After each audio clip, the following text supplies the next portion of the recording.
text me and I'll text you back. Text me and I'll text you back. You text me, then I'll text you back. You text me, then I'll text you back. You text me, then I'll text you back. TikTok, you don't stop. I will help you make your paper stack. Where you at? Where you at? Where you at? Where you at now? 205-964-5243. Now you Yep, know. yep. 205-964-5243. Now you know.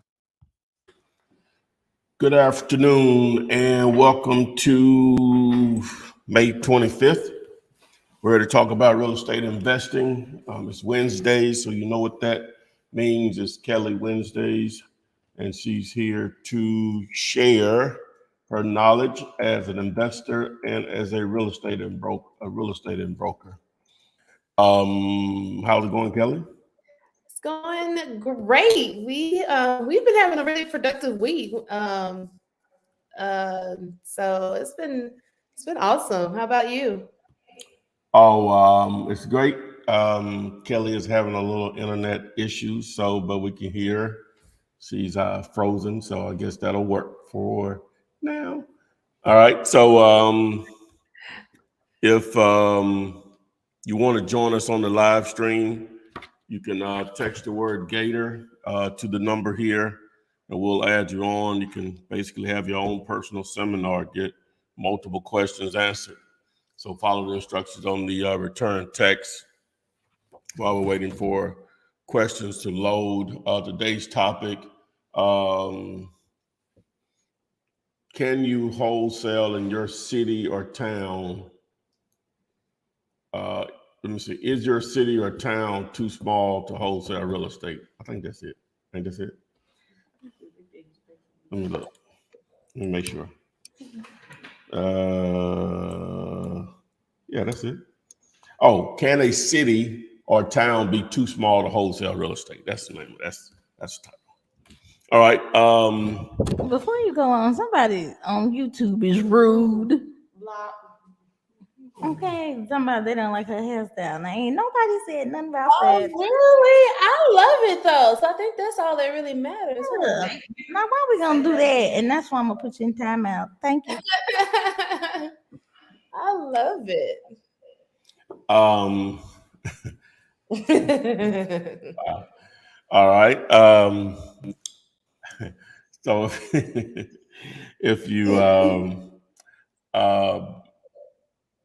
want a copy of the contract that we've been using since 2003, been giving it away for free since 2008, text the word contract to the number 205-964-5243. That's for houses. If you're trying to get into the land side of things, there's a special contract for it. So text the word earth to the number 205-964-5243 to get instructions on how to fill that out for sellers and buyers, and also how to access it for free. Speaking of land, if you want to know how to talk to sellers, some of the lingo needed, so you'll know what you sound like, you know what you're talking about, if nothing else. Text the word MUD, MUD. And also you can get an instructional video on how to build list to target landowners also. So text the word MUD to the number. Want to partner with us, text 5050 to the number. That's 5050 to the number on houses and land, I guess. That'll give you instructions on how to submit those deals. If you want to do the same on apartment buildings and self-storage, text the word units to the number. Greg, which I'm pretty sure he'll join us today, normally does on Wednesdays. He suggested of putting some videos together to give us some form of step-by-step process. So I did that. So text VIP to the number, and that'll give you a step-by-step process on my videos listed on YouTube or whatever, because the videos are not in any certain order. So these first 9 videos in this playlist will get you going in the right direction, get your mindset right also. So text VIP to the number. Some people want their properties comped and want to know if they have a great deal or not. Text FUP to the number, and we'll get you going on that. we'll hold off on the rest of the stuff. Boom. All right, so let's go to YouTube first. Restore It, Don't Junk It. They were the first people here. They commented before we even started. So thank you for joining us. Let's see. They also said they love your hair and do. Thank you. This one came from Antoine the investor. He said, I'm a new investor looking to build my team. I was told the first person I would need is my broker or an agent. I would love for Kelly to be my broker due to being an investor as well. Oh, nice. I would love to work with you. I could, if you're in Alabama, I can absolutely be your broker. But however, even if you're not in Alabama, we can still team up because I have broker friends in all states. So we can always get you to the person that could legally through their license broker the deal. But I can absolutely work with you guys and making sure that we're always connected with the right people if you're not in the state of Alabama. Okay. All right. This one came from Leroy. Message me on either Facebook or Instagram. Okay. When I take this down, I'll put it up so they can see your ad name. This one came from Leroy. They said, do you recommend using a seller side only HUD so the seller doesn't see your huge profit? Yes. Yes, you can do a blindside HUD if you are making like a huge profit. Some people just make it a practice just to do all of their sales like that. I've started doing it. The last sale I did that way. But and it wasn't even a huge profit. It's just becoming a matter of just process. But because normally, as long as the seller is getting what they intended and they want to know what is coming out of their amount, that's usually all that matters. So that's all they really need to see. But yeah, if you're doing a huge profit, then yeah, I will suggest the first thing you need to ask your title company is or tell them that it's going to be required is that you want to do a blindside seller HUD. All right. Let's see. This one came from Antoine the investor. Also, he said, or should I find a new broker / agent to build with from the ground up? Is that It a good really option? it depends on what your strategy is. If you're looking to wholesale a lot of properties, meaning that you're looking to get properties under contract where you have a equitable contracts or a novation where you can market your deals on the MLS, then yes, I would say you could get a broker that at least just uses transactional wise so that you can list it. And usually those type of deals, would really just require like a flat fee if you're looking to do a lot of that. But if you're into fixing and flipping where you are going to acquire property and you are going to be the fixer, the flipper, and then you want to then market your property for the highest and best use or the highest market value, then I would say you definitely need an agent or a broker on your team because they will be over making sure that your property is getting marketed and sold immediately. All right, this is on TikTok. Is it more difficult to wholesale now that the prices are going up?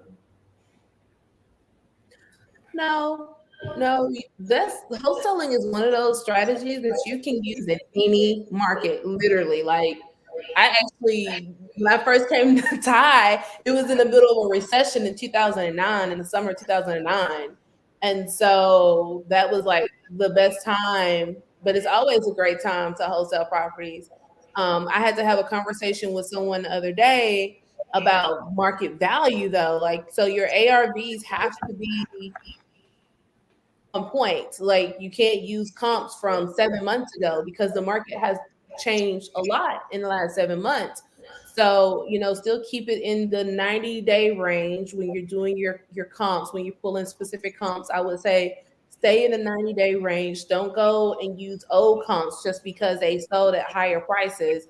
because what's going to happen is you're going to have a property that you're going to have to hold on to for a while, because buyers, whether they're cash buyers or they're using hard money, cash buyers that never use hard money, they're either going to go get the deals that are smoking hot. They can go get a smoking hot deal, or hard money lenders, even although they may want the deal, they know that between points, between interest rates, and between appraisals, they may not be able to get the deal funded because their hard money lender are going to take them through that process, and the numbers don't make sense anymore. So in a market like this, it's still a great market. We still have a lot of people that need to sell. You just need to make sure that your numbers are right.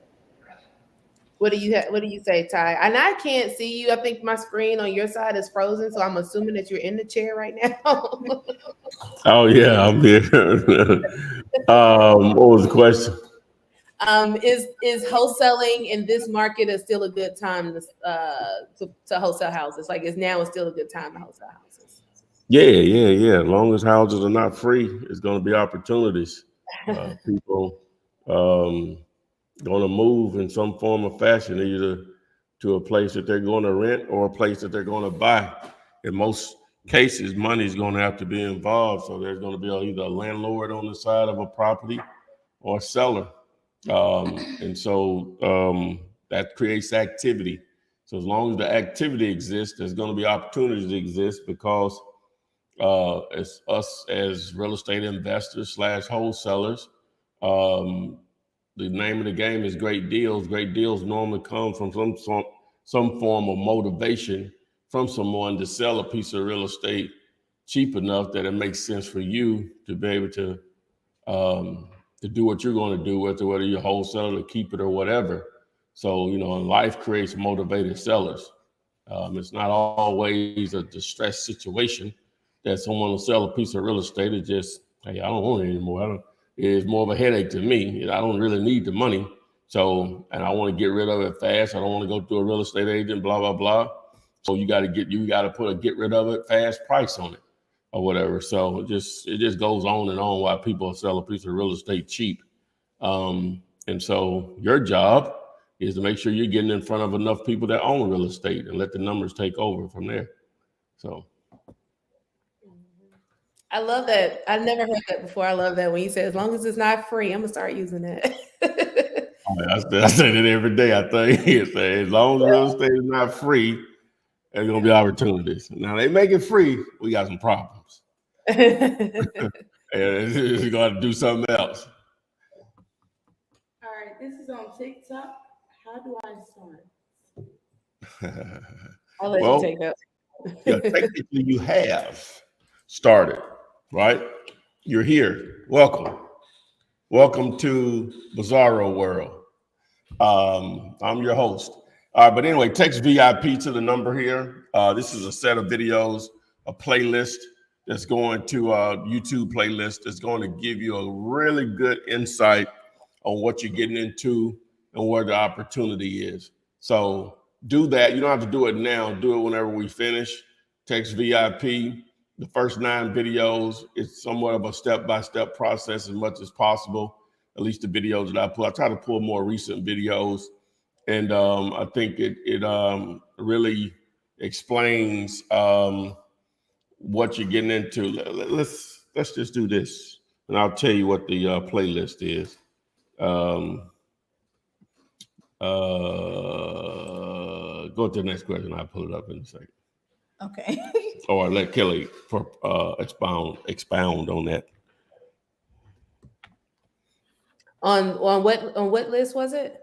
No. How do they get started? And they how to get started. Like I say, you're here. You're already started getting informed. I always say, getting a coach is the best way that you're going to avoid, bumping your head up against the wall a lot. So getting educated, getting a coach that is, especially this is free coaching sessions. You stay on these lives and you go through that content that Ty has on his YouTube, which is a lot. you can use all that free content to get your very first deal. So you've already started. And don't stop once you start. That is the one thing that most people do, is they expect things to magically happen um, really quickly. And when I say really quickly, sometimes I've seen people that will say that they've been working at this for 7 months and they still hadn't gotten their first deal yet, because you learn things. Okay, guys, hold on. I'm about to switch over. I think my internet just came back up. But you learn things and you get better and you improve. And sometimes it's each day and each week. So it's not just start. How do I start? Is think of it as you are always starting. It's a continuous, in the present, in the moment, making incremental steps of getting better until you feel super comfortable to then scale. Is the part. But starting right here with the education and learning what is step one and getting step one completely flushed out is the first step. Okay. Let's see. This person asks, is Tucson, Arizona a good place to wholesale? Most definitely. Anywhere in Arizona. A good place. Send it to, what's the text numbers? send your deal to that text number that's scrolling down there. Anywhere in Arizona is a good place to wholesale. All right. Yeah, Tucson metro population is just over 1 million. It's a similar size city to Birmingham. But yeah, Okay. most definitely anywhere in Arizona, in those cities for sure. But This one came from Javante Schamberger. He said, is Birmingham, Alabama a good market, even though it seems saturated? If so, what are the best cities? We got this question yesterday. what do you say? Is Birmingham a good market, even though it seems saturated? Birmingham? Mm-hmm. Yeah, I was just looking at Tucson. Birmingham is probably 1.1. Tucson is 1,043,000, something like that, or whatever. So that's a lot of people, a lot of real estate. Mm-hmm. No one group or people or company can hedge fund or whatever can buy up all the real estate. It's just not possible. Look what Zillow did. Zillow, when I remember when they announced that they were going to start flipping, and people said that's the end of such and such. Why would it be? They can't buy it all. And then when the numbers came out, and they were going to get out of it to sell what they had, I think they only had like 7,000 properties. 7,000. We're talking about millions of properties out there. They didn't make it. I can't even say a dent. You didn't even put a grain of salt into the industry. Of course, it's outfits out there got more money than they got, but they had a lot that they were going to put into it. They had a few billion they were ready to spend. But then you're talking, it's just ridiculous amount of real estate out there, just a ridiculous amount. Mm-hmm. So to answer your question, in a city the size of Birmingham, which is I wouldn't even say a medium size, it's probably below medium or whatever, but a million plus, as far as population in the metro area. It's just not possible. It's just not possible. Absolutely. And I just wanted to add, when I saw that, y'all saw that TikTok, that viral TikTok that it says, I don't care if it's 1,600,500, 44 people that do what you do, there's still room for you. And I believe that in everything, you can still claim market share no matter how saturated a specific market or industry is. Just believe that you bring something to the table that maybe a seller responds to that someone else just can't connect with them on. Here's probably one of the best example that most people can relate to, is that just think about when Elon Musk was going to start a car company. You know how hard that is, and even if you have the money, it ain't a lot of times it's not even about do you have the money or not. How hard it is to try to catch up with companies that are over 100 years old. Yep. Ford, GM, a lot of the foreign outfits or whatever. And guess what they doing now? They following in behind him. He made people prepay for cars, or at least put a down payment on it. You couldn't have never convinced the higher ups, the CEOs, or whoever makes the decisions at Ford and GM and those companies that people will actually give us a down payment and wait a year to get the car. You couldn't have never convinced them of that. They felt that they had to build the car first, put it on the lot, and then let people go. So they had to actually spend the money first, then build it. Just went in and totally changed the game. Now, of course, he had a niche that he was targeting because he wasn't going up against gas vehicles, but that it's sort of even harder because you didn't have the infrastructure for charging of an EV, an electric vehicle, or whatever. So it was actually even harder because you didn't have the infrastructure there necessary to supply your customers with charging their vehicles outside of having the home pack, which limited you on how far you can drive, and still pulled it off. Wouldn't you have said there was too much competition in the car industry? GM, Ford, Toyota, BMW, Mercedes, Audi, Jaguar, Hyundai, Kia. I can just go on. Wouldn't you have said 15 years ago that you will be a fool to try to penetrate that industry? Exactly. Absolutely. And dominating it. Richest man in the world. Now, wait a minute. I forgot that part. Yeah. That part. On paper, the richest man in the world. I forgot that part. These companies have been around for over 100 years. And he accomplished this in 15 or less. That's all you have to think about when you hear people talking about is too much competition in something. Just go back to what I just said. Do your own research. I might be off on some of the numbers, but I know I'm right on the basis of it. Dominating. Got people thinking they can go to the moon on rockets and stuff now, private. They are. Oh, Yeah, you got the bread. You can go to the moon or wherever they go up there. I think it's just. I have zero space. interest in that. I think it's just. Well, yeah, space, wherever. Yeah, I don't think they actually I have go to the moon. zero interest in it, but if you got enough bread, you can get up there too. Yeah. You can put your name on the list. Yeah. I might do it. I need them to do a couple of runs on that one though first. Man. Yeah, I went and checked on I went on the Ford log. I forgot. I guess I was looking at the Mustang thing, EV they have, Mach, whatever it's called. And the man said, "Oh, you're gonna have to wait 12 months to get it." I just can't wrap my mind around that. So but now I think they're getting, depending on now Mercedes. I went and looked at one of those. Now you can walk out. They have them on the lot, a few of them. So you can buy one of those, an EV. I think people like that because they like the exclusivity. Like, oh, you have to order it. You know what I'm saying? Well, that's what he played on. That it's not something everybody else can have. Yeah, he was targeting a certain niche. He realized that it was a niche out there that would. I don't know how he figured it out, but he figured there was a niche out there that would actually wait on a vehicle a year.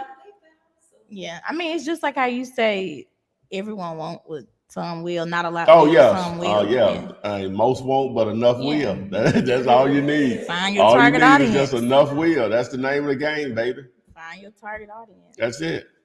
And just to bring it back to real estate, remember there are millions of real estate agents and more coming that pay to be licensed to do this. Millions. So if there can be millions of real estate agents, just think how many wholesalers it can be that you can just start that for free. So. Right. Enough bread out here for everybody. Is the point being made. Yep. 30 times over. Yep. Don't let that be an excuse. That's an excuse. That's an excuse. Yeah. All right. This one says, I live in Midland, Odessa, in the Midland, Odessa area. I'm not sure what that is. Texas? Sure.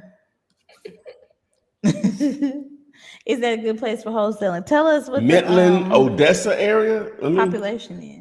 Y'all know I love geography, You at finna least Google it, populations though. anyway. So while you doing that, I'm gonna ask the next one. They said, should I get business cards and a website to prepare for my first deal, or can I wait? Yeah, text. That's text. Say what now? Should I get business cards and a website to prepare for my first deal, or can I wait? Well, you know, the internet hadn't existed always. The wholesaling or real estate investing in general existed hundreds of years, well, thousands of years before the internet. So deals were still happening. So no, you don't need a website or even business cards to start. At some point, hopefully after your first deal, because you've made some money, you can put that back into your business to hopefully allow you to find more deals or be able to market yourself, market and brand yourself. But you don't have to have it to start.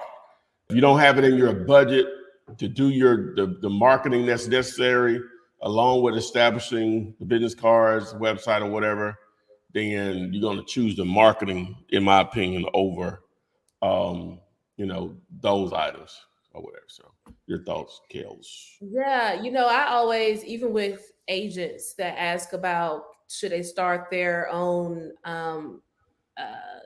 website, unless it's given to you for free as part of a service, don't spend the time to get a website, because the amount of money it takes to optimize, or if you don't have the money, the amount of time it takes to optimize a website where you can get traffic to it, just it's not the best use of your time when you're just getting started. I would put that time into building out a complete LinkedIn profile that's completely full. Like, once LinkedIn says you are 100% has your profile picture, profile background, your experience, your about me, and you're completely utilizing your LinkedIn profile. And then if you're posting content to your Instagram, like all of your social medias, I would spend time there first.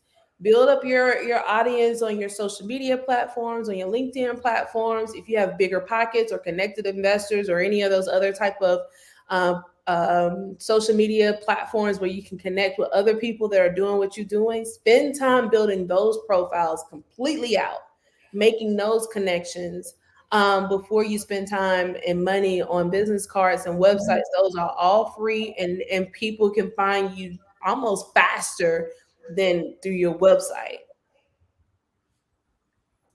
And if you are going to networking events and you're passing out and you're saying you want a card, go into your phone, create a contact for yourself. This is how I don't have business cards. I don't even have business cards. I create a contact, as you can see at the very top, it says Kelly Mead, my contact. My contact, it has all of my information. And I ask them to either put their phone number in my phone, or I ask them for their phone number, and then I immediately send them my contact and I tell them to save me to their phone. That's it. And I have it actually has a picture that pops up so you remember what I look like. That's the best way that you can give your information out at a networking event. And there are also some services that you can do a QR code to just scan it to them. Yeah. So those are some services that you can use as well. And I think those are free, actually. So I would utilize those methods before I spend money on business cards or websites. You remember you had that thing that was like a bracelet? Didn't work. It didn't work. Okay. We're gonna move on. He tried. It was like you can load everything on there. When I was in Las Vegas, the Uber driver, he had something going on. Anyway, I was all in. Well, he was trying to tell me his business, and I was listening. And so when we exchanged numbers, he said, "Where's your phone?" And I held it up. And he did his arm like that, and it just popped up on my screen. I said, "Oh wow, that's amazing!" So I ordered one. Didn't work for the whole time, but anyway. Also, yeah, when she talked about the photos, a couple of events I've been to, people will take a photo with you and, just text, you can lock their number in. So, you know who you're talking to or whatever. So, yeah. All right. What forms of marketing do you use? Wondering minds would like to know. Well, currently, just started a Facebook ad today. We'll be starting a TikTok any day now. Actually got some ads done on Fiverr by some individuals. These are video ads though that'll, like I say, be on TikTok and Facebook. Do Google AdWords, cold calling, text messaging, and that should be enough. That's enough. Oh, and bandit signs, yeah. So, and you guys. Okay. Let's see. This one says, I plan to start wholesaling in Southwest Houston, Texas, my home city. What are your experiences in Houston wholesaling, if you have any? Well, I personally don't have any there. Matter of fact, I had to text one of the guys that I've done a couple of videos with, actually, out of Houston. His name Vincent, and somebody asked me, did I know of a title, a wholesaler-friendly title company in that market? And I hit him up. He gave me a couple of references or whatever. So you're talking about the 4th, 5th largest populated city in the country.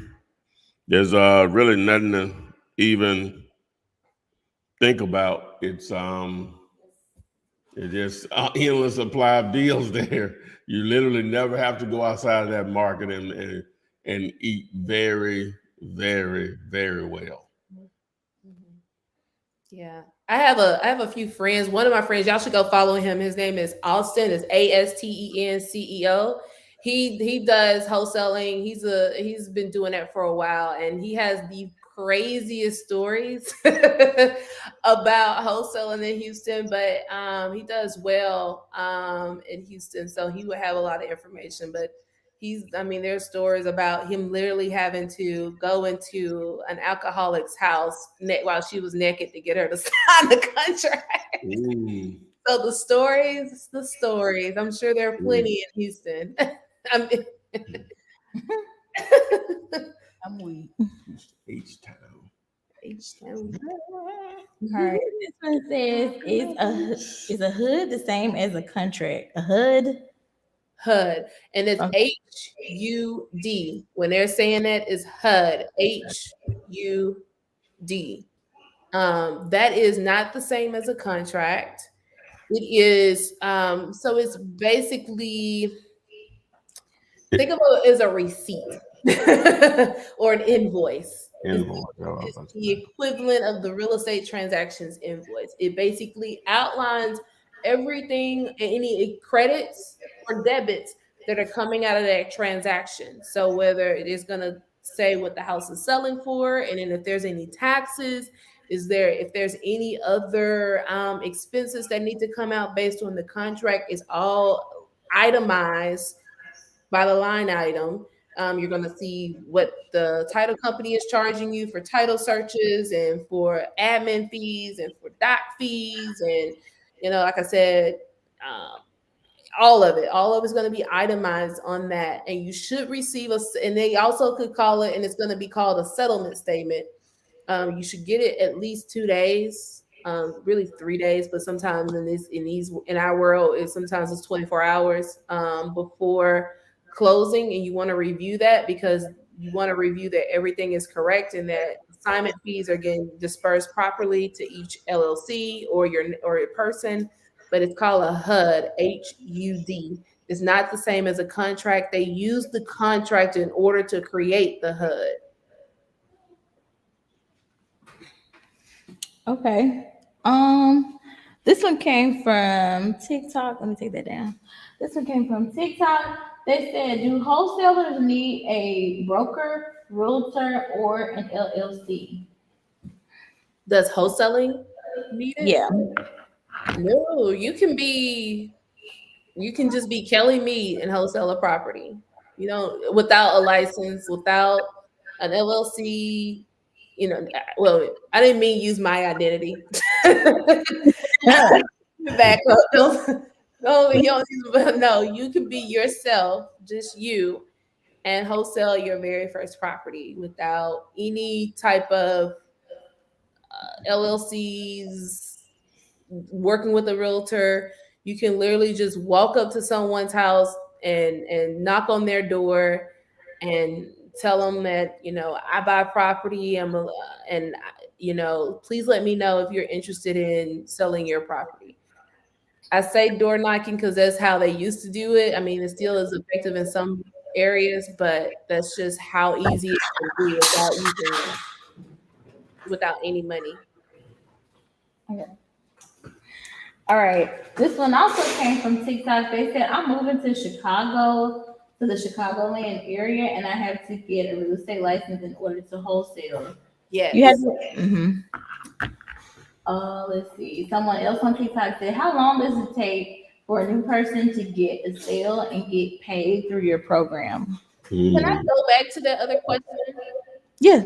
So, yes, technically, you have to have a realtor's license now in Chicago, in Illinois, in order to wholesale property.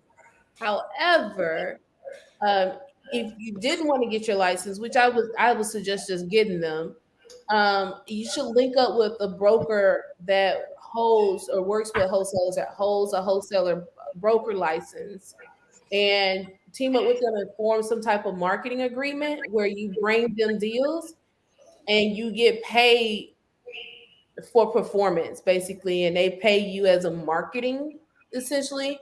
And then but the transaction goes to them. You will have to add them into the mix, but it just depends on what you're trying to do. If you're doing a whole lot, I say go ahead and get your license. But if you're like a virtual wholesaler and you kind of do some deals in Chicago and you kind of don't, I would say just link up with someone who is licensed to do it, and then have that person be your go-to, and then have a standing agreement where you get a marketing fee for every deal that they close.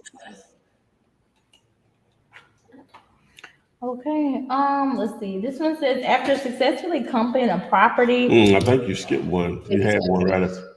Oh, it was another one. They were asking, how long does it take for a new person to get a sale and to get through your program, Ty? Okay. As far as you're talking about the course that we offer, you can literally go through that in a day or whatever. So that's up to you on that. Within 4 to maybe 6 hours. But as far as how long it'll take you to get a deal, that's impossible for me to tell you that. Only thing I can tell you what's possible, and then I'll tell you what, and it's still me guessing what's reasonable, because there's too many factors that go into whether you're going to do a deal or not. That it's going to be it's going to be based on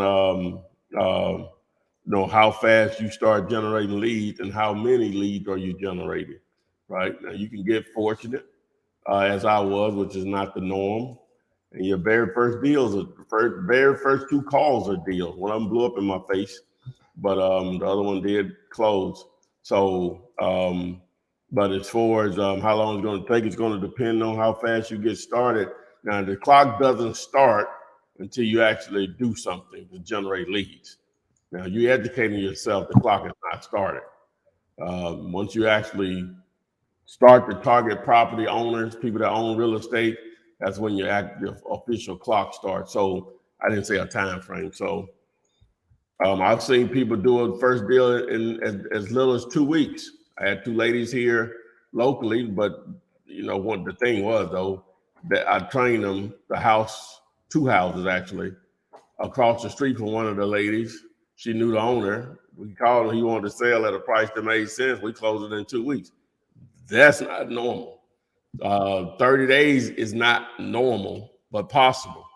But and I know people need money, normally because you're looking into this because you need money, and then some people you need it faster than others.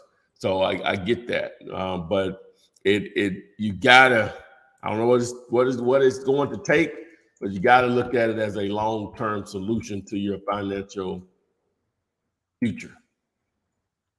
Obviously, the faster you could do a deal, boom. But this is a marathon and not a sprint, not a 40-yard dash. So you got to form that mindset that you're looking at the long game. And I know us as Americans, that's sometimes very difficult to do. Mm-hmm. We want it now. All day, want it now. Sometimes I struggle with that. Sometimes I have to check my impatience. Yeah. We want it now. I know I can. Convenience stores exist because we are impatient. Yes, I'll go ahead and pay $2 or $3 for this Coke when I can get a 6-pack for the same price for $3. That's so that's basically how we live our entire lives, is that time and convenience. We overpay for it tremendously. It's amazing. So you got to peel that onion back and try to create some patience, which you're gonna have to have that pursuing this thing. So hopefully I answered the question. All right. That one that I had started reading, they said after successfully comping a property, is the resulting number the ARV? Say what now?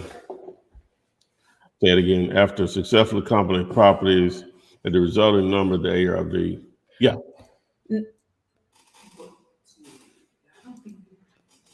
Yeah, that's the purpose of comping, is to come up with an ARV. If I understand the question. Yes. All right. Let's see. Well, I want to make sure, because I was going to say no, but yes, if you're looking for your offer, though, with your asking price, no, it's a part of the formula. What do you call your formula when you're coming up with your offer formula? Well, the ARV is the after repair value, basically saying what will the house appraise for in excellent condition. So when you're comping, that's your end game, is to come up with that number. The ARV is used to plug into a formula to do that, right? So like the calculator that I have on dealator.com, if you text the letters DC for deal calculator, you can access that free calculator, but you'll need the ARV in order to plug into the calculator, along with your estimated repairs, and it does the rest for you on what you should offer. So that's what we're going with, Kayla. Yeah. I was reading into it too far. And now a lot of times they will confuse the ARV as the formula. No, that's not the formula. That's data you need to plug into the formula. That's a number that you need to plug into a formula, however, whatever you're using. So you got to know the end game. In order to know how much money you're going to make on something, you got to know what it's worth with the end game, right? What will it be worth? I'm sorry, the end game. So we can now backdoor and see how cheap we can get it. We can put in our money based on, obviously what the seller wants to sell it for, repairs, and is there enough money there for me to make some money and the investor? So this is a question about comps too. They said, how would you comp a property if the majority of the properties are 15 plus years newer than yours? Oh, that makes it tough. But it could be a situation where, for whatever reason, you're the last one standing and everybody else is sold out. You have neighborhoods like that. They'll tear them down and build back, new constructions or whatever. You may be one of the few still standing. So you just have to adjust, because that's the only thing in appraisal. You're going to have to use those comps or whatever, but, you're just going to adjust that, you can't. I gotta say you can't. But normally they're not. Even if everything is that number of bedrooms, square footage, everything is the same, he's probably going to still give those we'll give those new constructions a higher appraisal and you a little lower. Kelly, you've dealt with something like that. So what are your opinion on that? But it should be still close though once you renovate it, right? Assuming everything else is equal. It should still, repeat that last part. I say it still should be close in a number, assuming everything else is equal as so as similar square footage. It's right there, mine right across the street, and several new constructions are on the same street. You nearest and best or whatever. So what are your thoughts on it? That sounds like an awesome deal. That honestly, that question makes me excited. I hope you send that deal over to Ty so he can tell me what that was. Because after spending so many time, that's the only time in my career when I brown nose anyone is an appraiser. Because I need him to get the valuation, and doing that for a lot of new construction where we're going into areas where there has never been new construction and trying to get value, as much value as possible, I will tell you that any appraiser is going to use what they have available. And so if what is available around within that, because they're going to start a quarter mile, half a mile, they're going to go into increments. They hate going to a mile, but they will go. But if the only comps they have are properties that are 15 years newer than yours, then you're in a great position, because they're going to any appraiser, even if it's financing, they're going to use those comps to determine the value of the property. Because in in all in all respect, like as far as the numbers are, if you have a lot or house that's sitting that maybe tax appraised at 150, but everything around it that was built is selling in the 400s, you're an amazing, like that house has is liquid gold. That's what you call appreciation. And so, you know, that's what they're going to use. So yes, use the comps that are around that fit that formula. And if that house is in an area where there's a lot of new construction coming around, where there was a lot of new construction coming around, then that house is has gained a lot of equity. It is appreciated in value. All right, this is on Instagram. How to beat the competition on the market on how to get the offer accepted immediately. Well, if you're dealing, you said if it's a hot market. No, how to beat the competition on the market and how to get your offer accepted immediately. Okay, it's going to be now. This is dependent on the market, whether it's a hot market, cold market. So I would say use these strategies based on the type of market that you're making an offer in. But it's really going to be terms.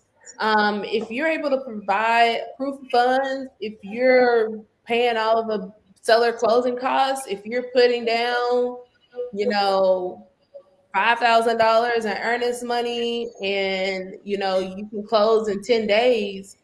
I mean, somebody that makes it really hard for anybody else that's making offers to compete with that, especially if you're going in at asking price. So that's a way. That's kind of like in real estate in general, with agents, is the way to get your offer accepted is just basically terms. What are the terms of the contract, of the agreement? And the way that you went out is either by contingencies, which is as is, no due diligence, pick your closing date, like all these different contingencies, not based on appraisals, like these contingencies win closing dates, and then earnest money, and then obviously the actual offer itself wins over on making yourself competitive. So sometimes if you may have to try out a couple of different offer scenarios to see what works in different markets, because what works in one market doesn't always work in other markets. Same thing in certain zip codes as well. Some zip codes, people are just trying to cash out because they're trying to move fast. And some zip codes, people want the most cash, but they don't want to deal with, a lengthy due diligence process as well. So you just kind of got to go through that process. That's probably something good that you could have them text in too, Ty. Is like how to make a winning offer. How to I'm just thinking. That's a good time. Oh, yeah. Yeah. What we were talking about. Yeah. Help the Lord. Let's ask the question again to Ty so he hears it. What has helped you win offers? A lot. Just being able to be the first one to either answer the phone or respond back to them will go a long way. Yeah. Will go a long way.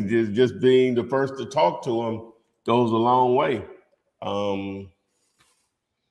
I really personally don't like to compete for deals knowingly anyway. I know people call more than me or reach out to more than me, but when they tell me that, oh, I got 3 other people I'm gonna call, I'm not, and I shouldn't probably or whatever, but I normally lose interest real quick, like that may be the case, but don't let me know you're cheating on me.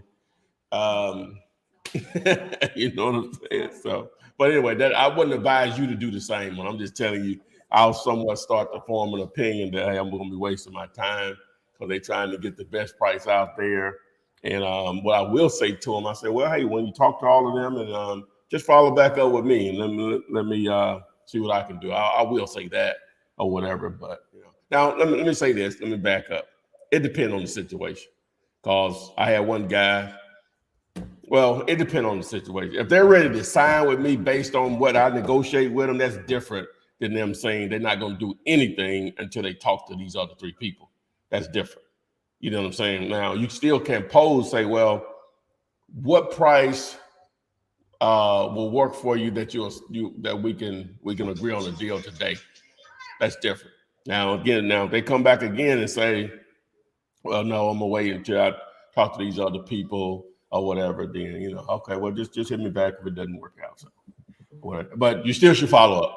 Proper way of doing it, you still should follow up. Yeah, that's a good thing. I want to just tack on to that is that we've used too is like this offer is only good for 24 hours.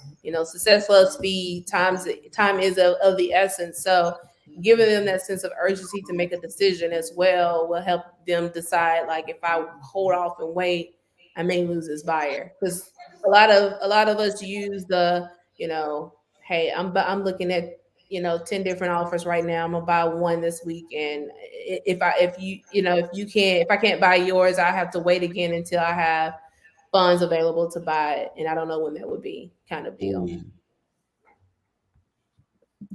All right, this is on TikTok. How much does the texting cost with batch leads adding a third party? Adding a third, but I don't know. But if you want to set up text messaging, great way to generate leads for houses and land. Text the word text, and this video will explain it all to you. And batch will even go as far as training you on how to use the service, so you won't be left in the dark. You'll be ready to rock and roll. I don't remember what the title is, but I don't know if you want to do that. Or Yeah. We're ready for the title. Yeah. We're ready for the title. Yeah. Can a city or town be too small to wholesale real estate? Okay. We were talking earlier about saturation. Now, yeah, it is possible if the town is too small to be saturated.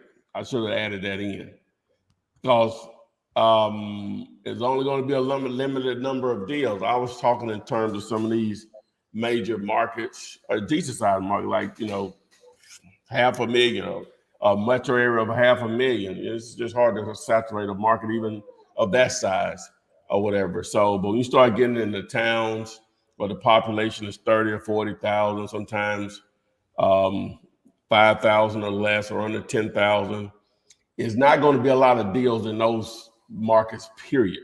Now, when I say that now, I mean, like, it's not a city that's part of a metro area, like, I don't know, Trustville, which is a metro area, part of the metro boundaries of Birmingham. If Trustville was a city by itself, it's probably about 40,000 to 50,000 people out there. It would be probably difficult to eat. It might be more than that over there, but it'll probably be difficult to eat in a small city. My point is, when I say that, it can't be, I'm not referring to cities that are part of a larger city to make up a larger metro area. Yeah. The next city is 80 miles away, 100 miles away. That's not the same thing. All right. So what can you do though if that's the situation? Again, you make a deal or two, maybe one a month. That normally changes most people's lives if you could do that. More one every 3 or 4 months. It may be worth the pursuit Now that's where land comes in valuable. That's where it comes more valuable, and that's where the internet becomes more valuable. Because I feel personally that it's easier, and just from experience, I can't actually say it's fact because I don't have other people to compare it to, but I feel targeting land as a virtual option is easier than houses. For whatever reason, landowners just tend to be more receptive. When you're talking to them, I guess they're not getting bombarded as people with houses from text messages, cold calling to direct mail, and so on. Most of the properties don't owe anything on them, right? So a lot of times they just paying taxes on something that's not making them any money, or not even coming close to making them any money. In most cases, they don't live next door to the property, so it's easy to show to buyers with land. The drawbacks would be, with the biggest drawback with land though is determining a true value, because once you can do that, you can somewhat negotiate anything into potential to negotiate anything into an attractive deal. Or whatever, once you determine a true value, whatever that is. There's other factors that go into it, but I'm just saying. So with that being said, technically, if you're just going to wholesale in your particular city or town, yeah, it could be too small to wholesale. But most people have the internet. You're watching this, you obviously have access to it in some form or fashion. That doesn't limit you to still getting into the game. You can virtual wholesale houses, land, commercial real estate, whatever, but that's where your education comes in at, and obviously some degree of either resources, meaning money to market to generate leads, or you networking your butt off with realtors, wholesalers, other investors. So, but yeah, technically, if it's just going to stay in one city, a town could be too small to wholesale. I don't know what that number is. And it just depends on how many deals you want to do. You give me a number, I'll probably tell you, yes, that town may be too small for that. You say, all I want to do one a year. Okay, that opens up a whole nother window.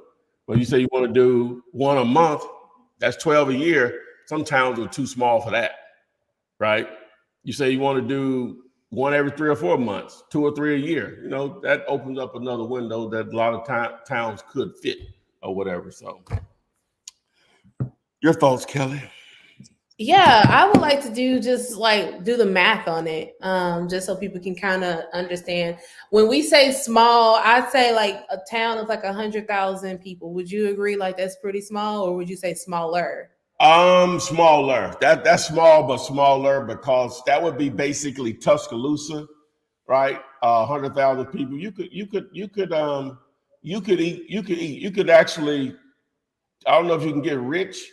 But the town of that size, you could eat. You could live. You could do that full time in a town of 100,000 people. Okay. What's a small area? I think once you start getting around 50,000 and less, it makes it very difficult to do deals consistently. Okay. Especially 30,000, 20, 10. Always, it becomes very, very difficult to do deals consistently. Okay. And I say anywhere between usually about 10 to 12% of distressed properties. I just always go in there with that number. What would you say is usually of a town of 50,000? How many of those are going to be people that are distressed or some type of motivation to sell? Well, so for me, I just look at it as that whether it's a town of 5,000 people or 500,000 or 5 million, people still die in those cities or towns. People still get divorced, right? People still lose their jobs and income, medical bills, kids' tuition, just all life. But the difference is you have in a town of 5,000 people, it's just not going to be as many people dying. It's not going to be as many people getting divorced, right? Just not going to have enough potential life issues to target that creates motivated selling. Just not going to have enough property owners to target that want to sell and sell cheap, because we have to talk to a lot of people that own real estate to get the deals. So if it's a town of 5,000, there's only so much real estate there, right, that you can target. Even like when building lists for just in different, I was building a list in a particular market the day for cold callers, and this is a pretty big market.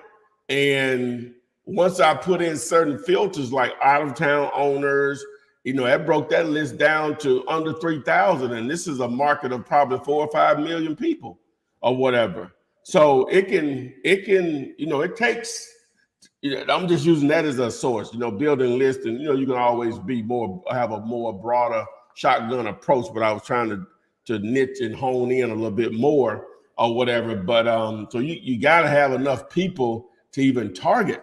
That's the main thing, because of the number of people you got to actually talk to. But first, we just keep it simple. First, you're going to target people that own real estate. How many of them are even going to talk to you? How many of those that will talk to you even want to sell? How many of those that do want to sell will sell cheap? So there's so many layers you get to before you even get to the deal. So that's why having a lot of people to target is so important, because how hard it is to get to that person that's going to sell cheap enough that you can do a deal. And we're talking about wholesaling. Now, there's other ways to make money in real estate, but we're just talking in terms of wholesaling. So, but going back to the numbers, like if you want to determine if you can wholesale in the market, I always like to look at numbers. So we're going to go with a market of 50,000 people. Mm-hmm. And of that, I'm just going to say 10% may have some level of motivation. Some doesn't mean that it's going to be stressed or highly motivated. We're just going to say there's possibly 5,000 people that we can potentially market to. And we're going to run a campaign to. Of that, just know that it's going to be probably 1% that responds to your campaign. Okay. So we're going to take that and we're going to divide it by 1%. And that's 1% of you calling multiple times, multiple texts, having a campaign. Like it's not just a one and done. The most times it takes anywhere to 5 to 9 touches to get someone to respond to a campaign. And a lot of times they have to stay in your follow-up system for at least 18 months. I've known people that keep people in their follow-up system for 18 months. Okay. So now we're at 50 people that have responded to your marketing campaign out of a community of 50,000 people. If you're pretty good at what you do, and you don't have to be awesome, but if you're good enough and you can have a talk track that you can close on a deal, we're looking at about 1%. So that's about 5 deals in a year, because we'll just restart the clock the next year. That's about 5 deals in a year that you can do in that particular market. It's up to you to decide if that is worth it to you. But if you're doing 5 deals a year, you may just want it may just be your own hometown where you just want some side money, some extra cash. You kind of, because I will tell you this: if you did 5 deals and let's just say you made $10,000 per deal, it's not bad for a side hustle to spend, 2 to 3 hours after you get off of work and make an extra $50,000 a year. If that's all you want to do, if you just want to put the bandit signs out, put the cold calls and the text messaging out, that's just some numbers. Like that's just some benchmark numbers that you can go to. But if you're looking to do 4 or 5 deals in a month, then that's not the type of community that you want to go out to. Or if it is, you got to have that community plus, 20 other communities like it to generate some deals. But that's how I look at things when I look at what markets I want to go to, is how much marketing, how many touch points, how many deals can I actually generate out of that particular market. If I look at a market and I'm saying I can only generate about $50,000 for the year, it really depends on where you're going with your business if you want to get into that particular market, because that is all of what the market is going to do. And we haven't even factored in, like we just said that any market you can do deals in, but we haven't factored in competition because there may be some competition to take a piece of that pie. So it may be only 30,000 or 20,000. So you got to look at all those factors when you're thinking about going into the smaller markets. I do believe there's opportunity in every market, but I would definitely not spend a whole lot of money on marketing. Those leads would have to be super cheap that's coming in, and so that your return on investment is higher. All right. Do you have anything to add?